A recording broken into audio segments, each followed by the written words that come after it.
Hello and what is up, guys? My name is Yugioh from ScreenCasterz. I'm coming to you now with a long-awaited requested deck profile of my Chaos Dragons to the channel. It's an incredibly fun deck, and I have done some duels with this, which I will link down below. It's this deck versus my Galaxies, which is a really fun duel. It's really hyped, and I really did enjoy doing it. I had my friend Ryan play this build, and it's really fun. He did help me with playtesting, so a huge shout out to Ryan from Dave's channel. For help piling the deck for me, and it's a really fun build. So yeah, I hope you guys liked the video. Don't forget to like, comment, subscribe, and let's get started with the deck profile. Woo!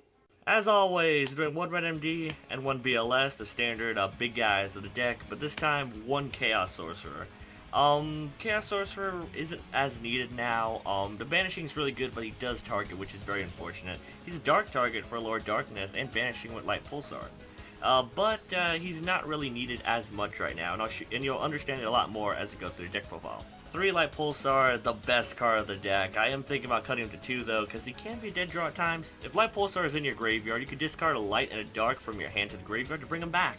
And that works really well in conjunction with the return of Mali. 3 Destiny Hero Malicious. This card is amazing. He's just super good. If he's in your graveyard, banish a special summon another copy. And he works really well with the Lord Darkness, so if you do dead draw some Mallies, you can just banish him away. He's just really good, helps you get into Beatrice, and Beatrice is just incredibly powerful. So yeah, that's it for the big guys of the deck. And I took out the sackiness of this deck and added a lot more versatility in terms of taking out the Light Swords for the Heretics. So we're doing 3 Tefnuit, 3 Sue, and 3 Esset. These guys are just super amazing. They help you get into rank 6s. They help you just establish your board. If you have no monsters, you can special summon the Tefnuit, trigger them out for either your Mali or Light Pulsar, get his effect to special summon on a vanilla dragon from your deck, which is awesome. Sue is for the back row, hey, this guy's for your overlaying, and these guys help you make an Ultimate token, which is just amazing. Gives you access to all your big high-level dragon synchros immediately. So yeah, just what more can I say? These guys are just infinitely better than the Light Swords right now, because they just take away that probability of like, oh, if you mill like your important spells, or if you mill basically your important pieces that you don't want engraved, like BLS or Chaos Sorcerer and stuff like that. It basically guarantees you stuff. Like, you don't have to worry about, oh, if I mill a Mali to get level 6 on 4, I can just tribute them off and get level 6 for free, you know? And it's just really good. And they're lights too, so they just work infinitely, just better in the deck than Light Swords, I can be honest with you. For the vanillas, we do 1 Wattail, 1 Labradorite, and 1 Galaxy Serpent. You could take out the Serpent for a Flamvell Guard, but I found Serpent's a little bit better. He's kind of like an honorary Plague Spirit zombie because he gets overlay. You can tune him up with like your Wattail or your Heretics or Mali. Do really cool things. The level 8s are way better than the level 7s in my opinion, but you could definitely put more level 7 action by changing him into a Flamvell Guard. Labradorite Dragon is basically there for Ultimate token, for those awesome plays with him and the Heretics, for your Ultimate token plays, for those free synchros, or you can overlay him with like a level 6 dragon to make a Tum and get that free Red MD from deck, just help set you up for the OTK, so that's really good. 1 Wattail Dragon, he's just a really good monster. Sometimes you have too many tuners and nothing to synchro with, and he's really good for that, and he's good for overlaying for that Atom play, so that's pretty good. For the tuners, 2 Plague Spirit Zombie, 1 Jet Synchron, and 1 Glow Up Bulb.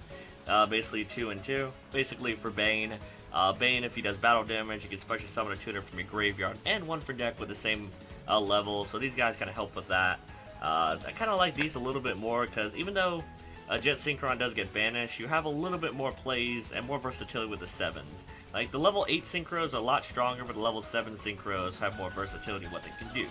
But yeah, this is the personal preference. Plague and Mali is just one of the best combos to go into. So yeah, that's pretty good. And they're reoccurring, so, you know, there's that.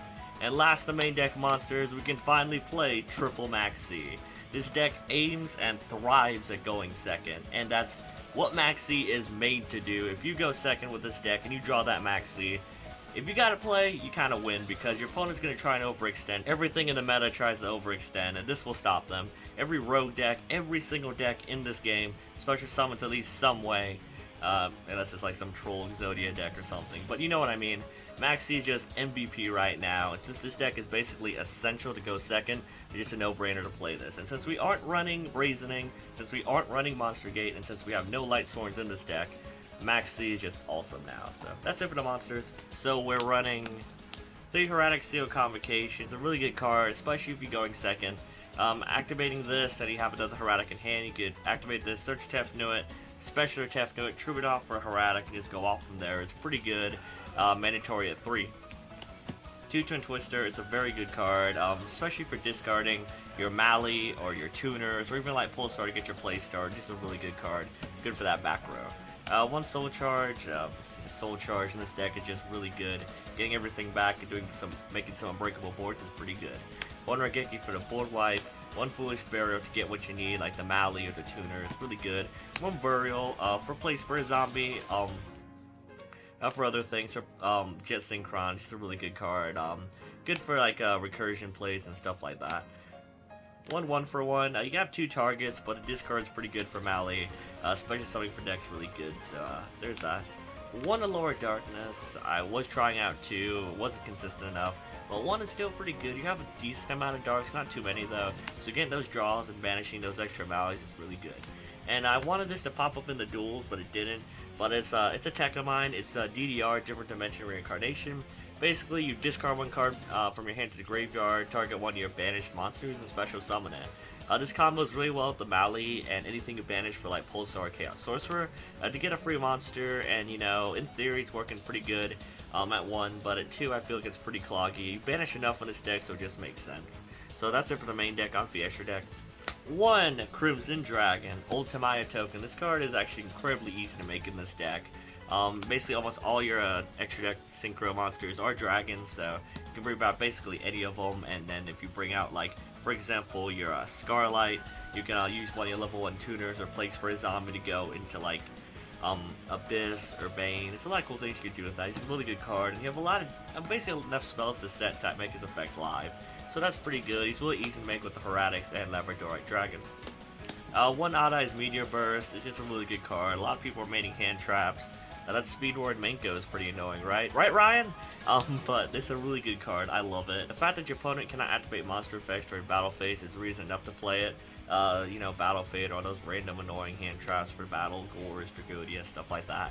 And any kind of deck that floats, this really stops it. So, yeah, pretty good, pretty good. 1 Michael for the level 1 tuners and Heretics. On the spot banishing is pretty good.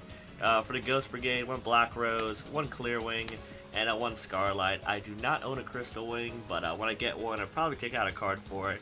It doesn't matter what it is, but if you can find room for Crystal Wing, definitely put it in. The only reason I'm not playing it is because I don't have one, but Clear Wing gets the job done, kind of. Black Rose is for board wiping, since you can basically spam as many special summons as you need to.